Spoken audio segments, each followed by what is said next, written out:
Hello students, तो कैसे हैं आप लोग। आई होप कि आप लोग बहुत अच्छे होंगे और अपनी स्टडी अच्छे से कर रहे होंगे। तो हमने आपको पिछली क्लास में 3.1 का पहला क्वेश्चन सॉल्व करवा दिया था और आज हम उसका सेकंड क्वेश्चन सॉल्व करेंगे। तो सेकंड क्वेश्चन है आपके सामने, सी के किन मानों के लिए समीकरण अपरिमित हल रखता है। तो हमने इसका बताया था आपको फॉर्मूला क्या होता है जब आपके सवाल में कहे कि अपरिमित हल रखता है या फिर बोले कि अनंत हल रखता है। तो इसके लिए आपका फॉर्मूला है a1/a2 बराबर b1/b2 बराबर c1/c2। ये आपका फॉर्मूला होता है और इस फॉर्मूले में जैसे ही आप a1 b1 c1 और a2 b2 c2 के मान रखोगे तो आपको आंसर प्राप्त हो जाएगा। और ये आपको a1 b1 c1 और a2 b2 c2 कहाँ मिलेंगे, तो ये आपको इन दोनों समीकरणों में मिलेंगे। ठीक है, ये आपके समीकरण है, ये आपका पहला समीकरण है और ये दूसरा। ठीक है, तो ये आपका a1 है, जो भी x के साथ में लिखा होगा ये आपका क्या कहलाएगा a1। y के साथ में जो भी होगा वो आपका होगा b1 और ये वाला अचर पद जो होता है वो होता है c1। ठीक है, यानी कि पहले समीकरण में आपको 1 1 1 मिलेंगे। ठीक है, यानी कि a1 b1 c1, क्योंकि समीकरण भी आपका पहला है इसलिए यहाँ पे 1 1 1 है।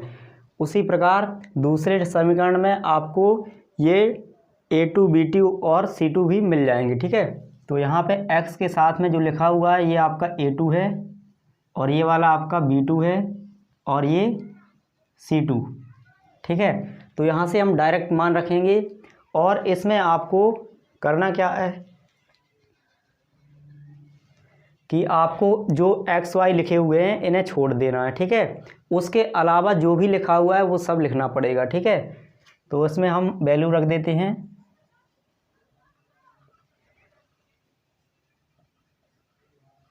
तो a1 का मान कितना है c-1, तो यहाँ पे रखेंगे हम c-1 अपॉन a2 का मान कितना है c+1, तो यहाँ पे रखेंगे हम c+1 बराबर b1 का मान कितना है, तो यहाँ पे देखिए y के साथ में कुछ नहीं है तो यहाँ पे आपको 1 मानना पड़ेगा और उसके साथ साथ जो चिन्ह होता है उसको भी लेकर चलना है। ठीक है, तो माइनस का चिन्ह है तो माइनस का 1 रखेंगे हम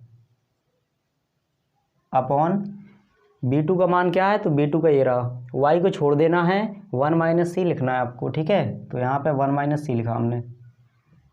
ओके, सो उम्मीद करते हैं आपको यहाँ तक समझ में आ गया होगा। और इसके बाद लिखा हुआ है c1/c2, तो इसको भी लिखेंगे हम। c1 का मान कहाँ मिलेगा आपको, ये रहा 5, तो यहाँ पे 5 लिखेंगे और c2 का मान कितना है 3c+1, तो यहाँ पे हम लिखेंगे 3c+1। इतना हो गया। अब करेंगे क्या, हमें c का मान चाहिए, तो c का मान आप इन दोनों को सॉल्व करके भी निकाल सकते हो, इन दोनों को भी, या फिर इसको और इसको सॉल्व करोगे तब भी आपको c का मान प्राप्त हो जाएगा। और हर एक कंडीशन में सेम मान निकल के आएगा। ठीक है, चाहे किसी भी आप किन्हीं दो को सॉल्व कर सकते हैं, आंसर आपका सेम ही आएगा, कंफ्यूज नहीं होना है। तो किसी को भी उठा लेते हैं हम, तो जैसे हम इन दोनों को सॉल्व कर रहे हैं। ठीक है, क्योंकि हमने पिछले सवाल में आपको इन दोनों को सॉल्व करके दिखाया था और c का मान हमें प्राप्त हो गया था, तो आज हम इनको सॉल्व कर रहे हैं। तो माइनस का 1/1 - c बराबर ये आपका 5/3c+1। ठीक है, यहाँ पे तीनों पद जो हैं बराबर थे तो तीनों को सॉल्व करना पॉसिबल नहीं है, इसलिए हम दो दो को सॉल्व करके देख सकते हैं। ठीक है, तो ऐसे सवालों को आपको पता है क्रॉस मल्टीप्लाई करके, यानी कि त्रियक गुणा भी बोल सकते हो आप, या फिर कह सकते हो कैंची गुणा करके सॉल्व किया जाता है। ठीक है, तो इसका इससे गुणा करेंगे और इसका इससे। ठीक, तो गुणा कर देते हम। 5 का जब आप 1 - c से गुणा करोगे तो आपका आएगा 5 - के 5c बराबर, बीच में बराबर है इसलिए बराबर लगाएंगे, और -1 का गुणा इन दोनों से करोगे तो आपका आएगा -के 3c - 1, क्योंकि प्लस माइनस का गुणा होगा तो आपका माइनस हो जाएगा।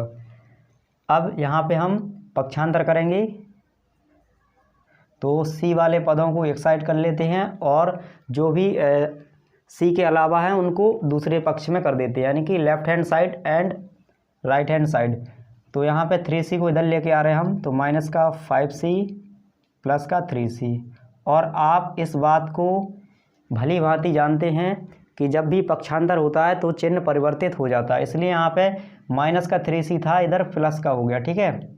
उधर कौन बचा, तो माइनस का 1, 3c तो इधर आ गया इस तरफ बराबर के, तो उस तरफ कौन बचा, माइनस का 1। अब इस 5 को उस तरफ लेके जाएंगे हम, ठीक है।